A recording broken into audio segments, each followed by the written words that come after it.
Hi and welcome to the new video on industrial instrumentation and automation. So in the last lecture I have discussed about actuators, that is an introduction to actuators were given. Now I'll be discussing about some specific actuators in detail. So in this video I'll be covering hydraulic actuators in detail. So what is an hydraulic actuator or how it actually works? It basically uses fluid power to produce mechanical force. As we already know, an actuator at the end should produce some mechanical force or torque or movement, and in an hydraulic actuating system or hydraulic actuator, this movement is based on fluid power. Okay, ഒരു fluid power ഉപയോഗിച്ചിട്ടാണ് അവസാനം mechanical force നമുക്ക് കിട്ടുന്നത്. So this fluid power is technology that deals with generation, control and transmission of forces responsible for movement of the mechanical element.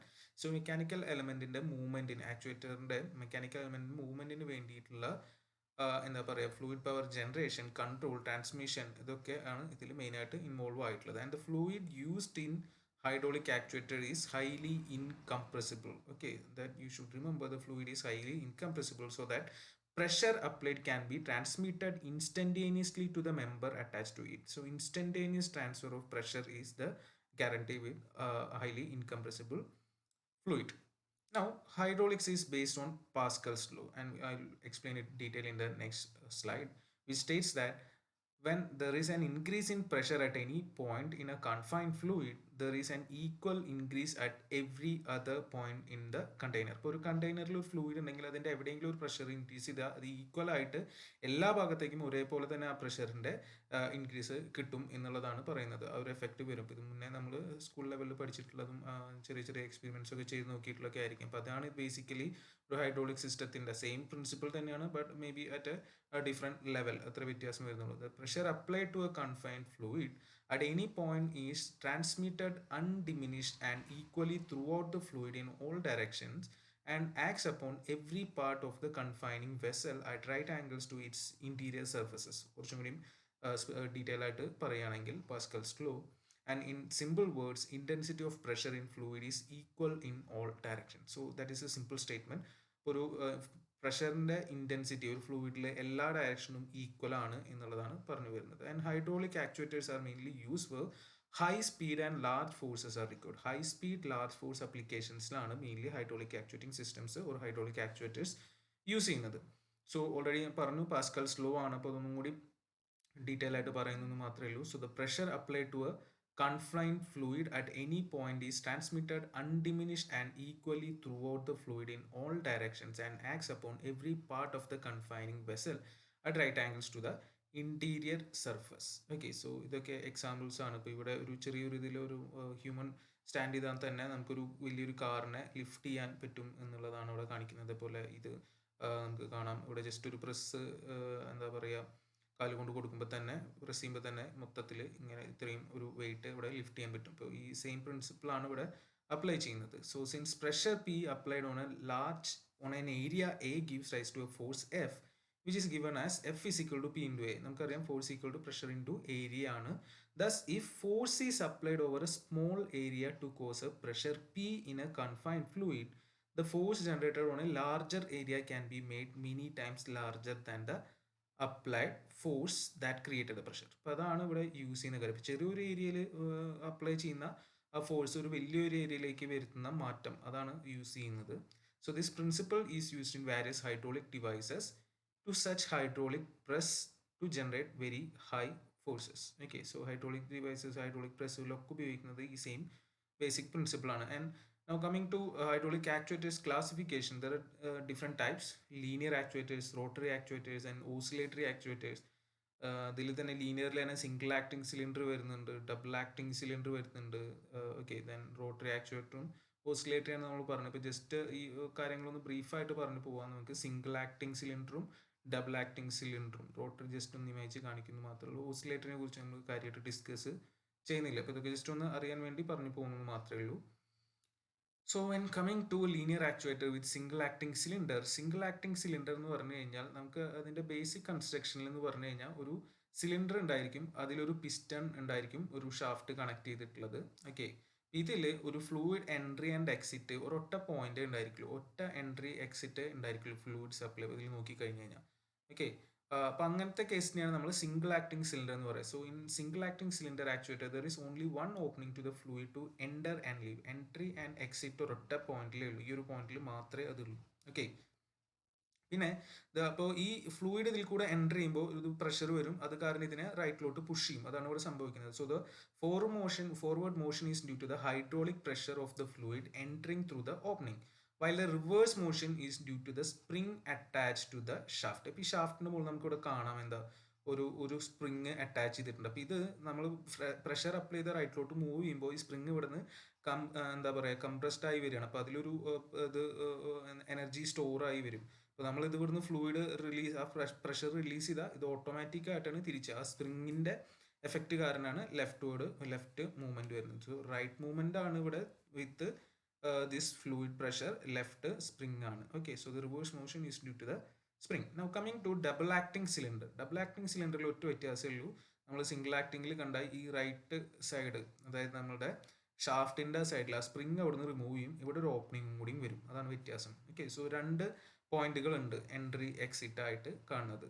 Okay, F എന്നും R എന്നും ഇവിടെ mark ചെയ്തിരിക്കും. അപ്പോൾ അത് ഫോർവേഡ് ആൻഡ് റിവേഴ്സ് എന്നുള്ള മീനിങ്ങിലാണ്. അപ്പോൾ ഇവിടെ ഇതിൽ കൂടെയാണ് പ്രഷർ എൻ്റർ ചെയ്യുന്നത്, ഫോഴ്സ് എന്താ ഫ്ലൂയിഡ് എൻ്റർ ചെയ്യണമെങ്കിൽ ഇതിനെ റൈറ്റിലോട്ട് മൂവ് ചെയ്യിക്കും, അതിനാണ് നമ്മൾ ഫോർവേഡ് മൂവ്മെന്റ് എന്നുള്ള രീതിയിൽ കണക്കാക്കുന്നത്. നേരെ തിരിച്ച് ഇവിടെ നിന്നാണ് പ്രഷർ കൂടുതലെങ്കിൽ ആറ് വഴിയാണ് വരുന്നതെങ്കിൽ അത് reverse to the left movement ആണ് അവിടെ കിട്ടുന്നത്. അപ്പോൾ അതാണ് അതുകൊണ്ട് മെയിനായിട്ട് ഉദ്ദേശിക്കുന്നത്. So in double acting cylinder actuator there are two openings for the fluid to enter and leave, and the forward motion is due to the hydraulic pressure of the fluid entering through one opening, which is named as F, while the reverse motion is due to the hydraulic pressure of the fluid entering through the other opening, which is termed here as R.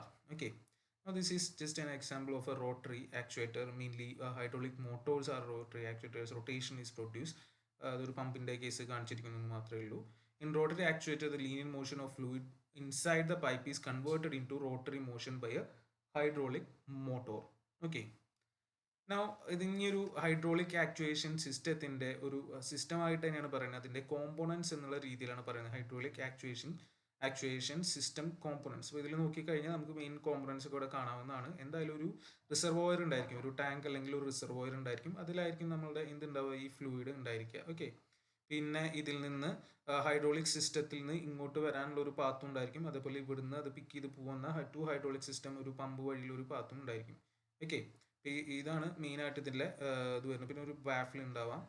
അപ്പോൾ ഇത് നമുക്ക് ഓരോ parts ആയിട്ട് explain ചെയ്യുന്നു. അപ്പോൾ ഇത് മെയിനായിട്ട് രണ്ട് പാർട്സാണ് പറയുന്നത്, ഒന്ന് ഹൈഡ്രോളിക് ഫ്ലൂയിഡും പിന്നെ അതിലെ components. Okay, so hydraulic fluid എന്ന് പറഞ്ഞു കഴിഞ്ഞാൽ the hydraulic fluid transmit the fluid power from the reservoir to the actuator cylinder. So reservoir നിന്ന് actuator cylinderലോട്ട് ഇത് ട്രാൻസ്മിറ്റ് ചെയ്യാണ് നടക്കുന്നത്. Hydraulic fluid must be essentially non compressible to be able to transmit power instantaneously from one part of the system to another. So highly non incompressible ആയിരിക്കണം, instantaneous power or pressure transfer ന് വേണ്ടിയിട്ട്. And it should lubricate the moving parts to reduce the friction loss and to cool the components so that heat generated does not lead to fire hazards. അപ്പോൾ അതിന് additional ആയിട്ട് lubrication പ്രോപ്പർട്ടിയും എന്താ പറയുക cooling പ്രോപ്പർട്ടിയും ഒക്കെ വേണമെന്ന് പറയുകയാണ്, ഫയർ ഹാസാർഡ്സ് ഒന്നും ഇല്ലാണ്ടിരിക്കാൻ. It also helps in removing the contaminants to filter. അപ്പോൾ അതിൽ കണ്ടാമിനൻസിനെ ഫിൽട്ടർ ചെയ്ത് കളയാനും സഹായിക്കണം. And the other desirable property of oil is already പറഞ്ഞു, ലൂബ്രിക്കേറ്റിംഗ് എബിലിറ്റി ആണ്. And it also acts as seal against leakage inside the hydraulic component. Okay, ഇത് just അതിൻ്റെ ഒരു റെപ്രസെൻറ്റേഷൻ കാണിച്ചാണ്, film of hydraulic fluid to lubricate, അതാണ് ഇവിടെ കാണിക്കുന്നത്. Film of hydraulic fluid seals the package from the adjacent. Okay, ഇത് രണ്ട് proper നമ്മൾ പറഞ്ഞ കാര്യങ്ങളോടെ കാണിച്ചത് മാത്രമേ ഉള്ളൂ. Then is the fluid delivery subsystem. അപ്പോൾ ഒന്ന് ഇപ്പോൾ പറഞ്ഞ പോലെ ഫ്ലൂയിഡ് ആണ്, പിന്നെ വരുന്നത് ഫ്ലൂയിഡ് ഡെലിവറി സബ്സിസ്റ്റം ആണ്. ഫ്ലൂയിഡ് ഡെലിവറി സബ്സിസ്റ്റത്തിൽ തന്നെ നമുക്ക് പല പല ഭാഗങ്ങളായിട്ട് പറയാം. It contains or consist of components that hold and carry the fluid from the pump to the actuator. പമ്പിൽ നിന്ന് ആക്ച്വേറ്ററിലേക്ക് ഇതിനെ ഹോൾഡ് ചെയ്യുക, കൊണ്ടുപോവുക, ക്യാരി ചെയ്യുക എന്നുള്ളതാണ് ഈ ഫ്ലൂയിഡ് ഡെലിവറി സബ്സിസ്റ്റത്തിൻ്റെ മെയിൻ ഫംഗ്ഷൻ വരുന്നത്. And it consist of mainly reservoir, filter, line, fittings and seals, pump, motor, accumulator etcetera. അപ്പോൾ ഇങ്ങനെ ഒരുപാട് കാര്യങ്ങൾ വരാം. ഇതിൽ ഒരുവിധം എല്ലാം കേട്ടിട്ടുള്ളതായിരിക്കും, ഈ ലൈൻ മാത്രമായിരിക്കാം നമ്മൾ കേൾക്കാത്തത്. അപ്പോൾ അതൊക്കെ എന്താണെന്നുള്ളത് നമുക്കൊന്ന് നോക്കാം. So already ഞാൻ കാണിച്ച അതേ ഡയഗ്രാം തന്നെയാണ് ഫ്ലൂയിഡ് ഡെലിവറി സബ്സിസ്റ്റം. ഇതിൽ basically it should have A reservoir or A tank which holds the hydraulic fluid to be circulated and allows air entrapped in the fluid to escape. ഇതിൽ നിന്ന് air escape ചെയ്യാനും ഇത് സഹായിക്കും. And this is an important feature as the bulk modulus of the oil, which determines the stiffness of the hydraulic system, deteriorates considerably in the presence of entrapped air bubbles. So it also helps in dissipating heat. അപ്പോൾ ഇതിന് air bubbles കളയാന്നുള്ളത് അത്ര important ആയിട്ടുള്ള കാര്യമാണ്. കാരണം അതിൻ്റെ സ്റ്റിഫ്നെസ്സിനെ effect ചെയ്യുന്ന കാര്യമാണ് hydraulic സിസ്റ്റത്തിൻ്റെ. ഓക്കെ, ഓൾസോ ഹീറ്റ് ഡിസിപ്പേഷനും അത് സഹായിക്കുന്നുണ്ട്. ഓക്കെ, സോ അതാണ് reservoir. Then is the line. Line എന്ന് പറഞ്ഞാൽ വേറെ പ്രത്യേകിച്ചൊന്നുമില്ല. It is the path that is pipe, tubes and hoses along with the fittings or connectors constitute the conducting lines that carry hydraulic fluid between the components. Between components hydraulic fluid ne carry ചെയ്യുന്ന ഒരു പാത്തിനെ which includes pipes, tubes and hoses along with the fittings or connectors which is called the line. Okay, and lines convey the fluid and also dissipate heat. Convey ചെയ്യും plus heat dissipation ചെയ്യും. And lines are one of the disadvantages of hydraulic system that we need to pay in return for higher power to weight ratio. അപ്പോൾ ഇതിലത്തെ ഒരു main disadvantage എന്ന് പറഞ്ഞാൽ ഈ പാത്താണ്. ഇപ്പോൾ lines എന്തായാലും അവിടെ എന്താ പറയുക ഇല്ലാണ്ട് നമുക്ക് ഈ പറഞ്ഞ കാര്യങ്ങളൊന്നും നടക്കില്ല. അപ്പോൾ ലൈൻസ് ആണ് അവിടുത്തെ ഒരു ഇഷ്യൂ എന്നുള്ളതാണ് പറയുന്നത്. And they need A return path. Return path വേണം എന്നുള്ളതാണ് ഇവിടുത്തെ ഒരു മെയിൻ പ്രശ്നം. അപ്പോൾ അതൊരു എന്താ പറയുക എയർ ആണ്. ന്യൂമാറ്റിക് കേസിലാണെങ്കിൽ ചിലപ്പോൾ റിട്ടേൺ പാത്തിൻ്റെ ആവശ്യം വരില്ല, പക്ഷേ ഇവിടെ അത് എന്തായാലും മസ്റ്റ് ആണ്. And in contrast for pneumatic system no return path for fluid which is air is needed since it can be directly released into the atmosphere. Okay, so the different lines കാണിച്ചിട്ടുള്ളതാണ്. The working lines carry the ഓരോന്നാണ്. Working line ഏതാ, pilot line, drain line, ഇതൊക്കെയാണ്. So the working lines carry the fluid that delivers the main pump power to the load. Main pump power to the load ആണ് working. Then pilot lines carry fluid that transmit controlling pressures to various directional and relief valves for remote operations of safety. അതാണ് pilot valve വരുന്നത്. Then drain valve or drain line carry the fluid that inevitably leaks out to the tank. അപ്പോൾ leak carry ചെയ്യുന്നതാണ് drain. Okay, ഇപ്പോൾ ഇതാണ് different ലൈൻസും അതിൻ്റെ റെപ്രസെൻറ്റേഷൻസും ആണ്. Diagrammatic റെപ്രസെൻറ്റേഷനാണ്, symbolic റെപ്രസെൻറ്റേഷനാണ് കാണിച്ചത്. Then is the fittings and seals. So നമുക്ക് ഫിറ്റിംഗ്സും സീൽസും ആവശ്യം വരും. Various additional components are needed to join the pipe or tube sections, create bends and also to prevent internal and external leakage in the hydraulic system. അപ്പോൾ നമുക്ക് അവിടെ അഡീഷൻസും റിമൂവൽസും ബെൻഡും സെക്ഷനും ഒക്കെ വരും. അതേപോലെ തന്നെ നമുക്ക് അതിൽ നിന്ന് ലീക്കേജ് ഉണ്ടെങ്കിൽ ഒഴിവാക്കണം. So although some amount of internal leakage is built in to provide lubrication. Excessive internal leakage causes loss of pump power since high pressure fluid returns to the tank without doing useful work. അപ്പോൾ ഒരുപാട് leakage ഉണ്ടായ പ്രശ്നമാണ്. കുറച്ച് leakage ഒക്കെ നമ്മൾ അതിൽ ഓക്കെയാണ് ലൂബ്രിക്കേഷനും വേണ്ടിയിട്ട്. ഇപ്പോൾ കൂടുതൽ ഇത് വന്നു കഴിഞ്ഞാൽ പിന്നെ അതിൻ്റെ പർപ്പസ് സെർവ് ചെയ്യാണ്ട് വരും. സോ എക്സ്റ്റേണൽ ലീക്കേജ് അത് ഇന്റേണലിൻ്റെ കാര്യമാണ് പറഞ്ഞത്. And external leakage on the other hand causes loss of fluid and can create fire hazards as well as fluid contamination. അപ്പോൾ ഒരു എക്സ്റ്റേണൽ ലീക്കേജ് ഒരിക്കലും നമുക്കത് പറ്റാത്ത കാര്യമാണ്. ഇന്റേണൽ ആണെങ്കിൽ വലിയ കുഴപ്പമില്ല, ചെറിയ ലെവലാണെങ്കിൽ. External is hazardous as well as fluid contamination can be caused. Then various kinds of sealing components are employed in hydraulic systems to prevent this particular leakage like O-rings. Okay. Then is the hydraulic pump. Pump ആണ് main ആയിട്ടുള്ള ഒരു ഭാഗം. നമുക്കറിയാം the pump converts the mechanical energy of its prime mover into hydraulic energy by delivering a given quantity of hydraulic fluid at high pressure into the system. So high pressure fluid അതിലോട്ട് pump ചെയ്ത് കൊടുക്കുന്നതാണ് hydraulic pump. Generally all pumps are divided into two categories, mainly hydrodynamic or non-positive displacement and hydrostatic or positive displacement. So the hydraulic systems generally employ positive displacement pump only. ഇപ്പോൾ mainly ഹൈഡ്രോളിക്കിൽ positive displacement ആണ് ഉപയോഗിക്കുന്നത്. ഇപ്പോൾ എന്താണ് positive displacement pump എന്ന് പറഞ്ഞാൽ these pumps deliver given amount of fluid for each cycle of motion, that is stroke of revolution. Same ഒരു particular amount of delivery ചെയ്യും fluid. Their output in terms of the volume flow rate is solely dependent on the speed of the prime mover and is independent of the outlet pressure notwithstanding leakage. ഇപ്പോൾ outlet പ്രഷറിനെ എല്ലാം നോക്കുന്നത് prime മൂവറിൻ്റെ സ്പീഡിനനുസരിച്ചാണ് ഇതിൻ്റെ എന്ത് വരുന്നത്, output വരുന്നത്. And there are various types of pumps in hydraulic systems such as gear pump, vane pump, piston pump, radial piston pump, അങ്ങനെ പലതുണ്ട്. അതിൽ തന്നെ റിവേഴ്സിബിളും നോൺ റിവേഴ്സിബിളും ഉണ്ട്. രണ്ട് ഡയറക്ഷനിൽ ഇപ്പോൾ ഇത് ഒറ്റ ഡയറക്ഷൻ സിംഗിൾ ഡയറക്ഷൻ പമ്പാണ്. ഇത് റിവേഴ്സിബിൾ ആണ്, രണ്ട് ഡയറക്ഷനിലും കറങ്ങാമെന്നുള്ളതാണ് ഉദ്ദേശിക്കുന്നത്. Okay, then is the motors. Motors work exactly on the reverse principle of pumps. നമുക്ക് ഓൾറെഡി അറിയാം നേരെ റിവേഴ്സ് ആണ്. In motors, the fluid is forced into the motor from pump outlets at high pressure, and this fluid pressure creates the motion of the motor shaft and finally go out through the motor outlet port and return to the tank. ഇതാണ് അവിടെ നടക്കുന്നത്. And all three variations of motor നമുക്കറിയാം, gear motor, vane motor, piston motor, ഇതൊക്കെ യൂസിൽ വരുന്നതാണ്. Then accumulator എന്ന് പറഞ്ഞിട്ടുള്ള ഒരെണ്ണം നമ്മൾ ചിലപ്പോൾ കേൾക്കാത്തതായിരിക്കാം ഇതിൽ. അക്യുമുലേറ്റർ എന്ന് പറഞ്ഞു കഴിഞ്ഞാൽ, unlike gases, the fluids used in hydraulic system cannot be compressed and stored to cater to sudden demands of high flow rates that cannot be supplied by the pump. So an accumulator in a hydraulic system provides a mean of storing these incompressible fluids under pressure created either by a spring or compressed gas. അപ്പോൾ ഒരു എന്താ പ്രഷേർഡ് ഇതിനെ store ചെയ്ത് വെക്കാനുള്ള സെറ്റപ്പിനെയാണ് accumulator എന്ന് പറയുന്നത്. Accumulate ചെയ്ത് വെക്കുക എന്നുള്ള മീനിങ് ഉള്ളൂ. So accumulator in hydraulic system provides means of storing these incompressible fluids under pressure created either by a spring or compressed gas, and any tendency for pressure to drop at the inlet causes the spring or gas to force the fluid back out, supplying the demand of flow demand for flow rate. Okay, അപ്പോൾ അതാണ് അവിടെ compressed gas അല്ലെങ്കിൽ spring arrangement വരുന്നത്. And there are basically two types of accumulator. ഇപ്പോൾ നമ്മൾ പറഞ്ഞ പോലെ spring loaded accumulator and gas charge accumulator. Okay, then is the cylinders. പിന്നെ വരുന്നത് സിലിണ്ടേഴ്സ് ആണ്. So the cylinders are linear actuators, that is they produce straight line motion or force, and cylinders are basically classified into single or double acting. നമ്മൾ already പറഞ്ഞ പോലെ single ആക്ടിങ്ങും double acting വരുന്നുണ്ട്. അപ്പോൾ അതിൻ്റെ സിമ്പിൾസും കാര്യങ്ങളാണ് ഇവിടെ കാണിച്ചിട്ട്. And there are two types of cylinder such A single acting cylinder and double acting cylinder. ഇപ്പോൾ നമുക്കിവിടെ കണ്ടറിയാം ഇത് ഏതാ സിംഗിൾ ആക്ടിങ് ആണ്, ഒരൊറ്റ ഇന്നും ഔട്ട് വരുന്നുള്ളൂ. ഇപ്പോൾ അതിൻ്റെ എക്സ്റ്റെൻഡും റിട്രാക്റ്റുമാണ് കാണിക്കുന്നത്. ഉള്ളിലോട്ട് വരുമ്പോൾ ഇതിനെ മേലോട്ട് പോകും. മറ്റ് രണ്ട് കേസുകളോടെ കാണിച്ചിരുന്നത് അതിൻ്റെ സിംബോളിക് റെപ്രസെൻറ്റേഷൻ ആണ്. ഇത് ഡബിൾ ആക്ടിങ് ആണ്, രണ്ട് ഇൻലെറ്റും ഔട്ട്ലെറ്റും വരുന്നുണ്ട്. മുന്നേ നമ്മൾ കണ്ടിട്ടുള്ള അതേ കാര്യം തന്നെയാണ് വരുന്നത്. സോ ഇതാണ് അതിൻ്റെ മെയിൻ ആയിട്ടുള്ള പാർട്സ് വരുന്നത്, കോമ്പോണൻറ്റ്സ് ഓഫ് ഹൈഡ്രോളിക് ആക്ച്വേറ്റിംഗ് സിസ്റ്റംസ് വരുന്നത്.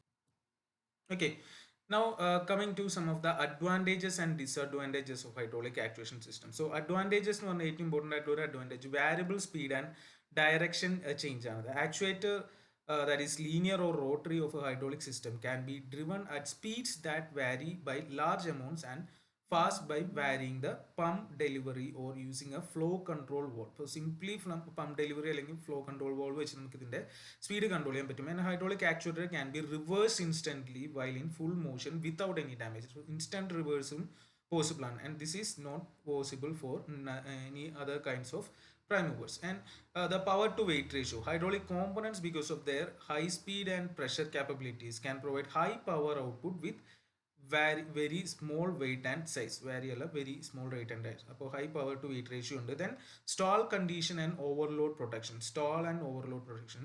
So a hydraulic actuator can be stalled without damage when overloaded, and will start up immediately when the load is reduced. Overload വന്നു കഴിഞ്ഞാൽ ഇൻസ്റ്റന്റ് ആയിട്ട് സ്റ്റോൾ ചെയ്യാന്ന് പറഞ്ഞാൽ സ്റ്റോപ്പ് ചെയ്യാന്ന് പറയുന്നത്. നമ്മൾ വിൻഡ് ടർബൈൻ്റെ ഒക്കെ കേസിൽ പറയുന്നത് ഇൻസ്റ്റന്റ് ആയിട്ട് സ്റ്റോപ്പ് ചെയ്യാൻ പറ്റും. ആ ഓവർലോഡ് പോയി കഴിഞ്ഞാൽ ഇൻസ്റ്റന്റ് ആയിട്ട് തന്നെ നമുക്ക് വീണ്ടും സ്റ്റാർട്ട് ചെയ്യാനും പറ്റും. And the pressure release valve in a hydraulic system protects it from overload damage. Overload damage നിന്ന് പ്രൊട്ടക്ട് ചെയ്യാൻ വേണ്ടിയിട്ട് അതിൽ പ്രഷർ റിലീഫ് വാൾവ് ഉണ്ട്. And during stall or when the load pressure exceeds the valve setting, pump delivery is directed to the tank with definite limits to the torque or force output. Then the hydraulic actuators are rugged and suited for high force applications. Force applications is suitable ആണ്, rugged ആണ്.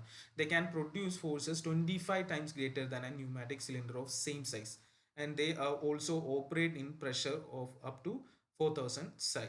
And hydraulic motors have higher horsepower to weight ratio by 1 to 2 HP lb larger than the pneumatic motor. And hydraulic actuators can hold force and torque constant without the pump supplying more fluid or pressure due to the incompressibility of fluids. ഇപ്പോൾ additional ഒന്നിൻ്റെ ആവശ്യം വരുന്നില്ല, അല്ലാണ്ട് തന്നെ എന്ത് നമുക്കൊരു particular force torque constant ആയി നിർത്താൻ പറ്റും. And hydraulic actuators can have their pumps and Motors located at a considerable distance away with minimal loss of power. കുറച്ച് ദൂരത്ത് പമ്പ്സും മോട്ടോഴ്സും വെച്ച് കഴിഞ്ഞാലും പ്രത്യേകിച്ച് ലോസ് ഓഫ് പവർ ഒന്നും ഇല്ലാണ്ട് വർക്കിപ്പിക്കാൻ പറ്റും. Then coming to disadvantages, they will suffer from leak.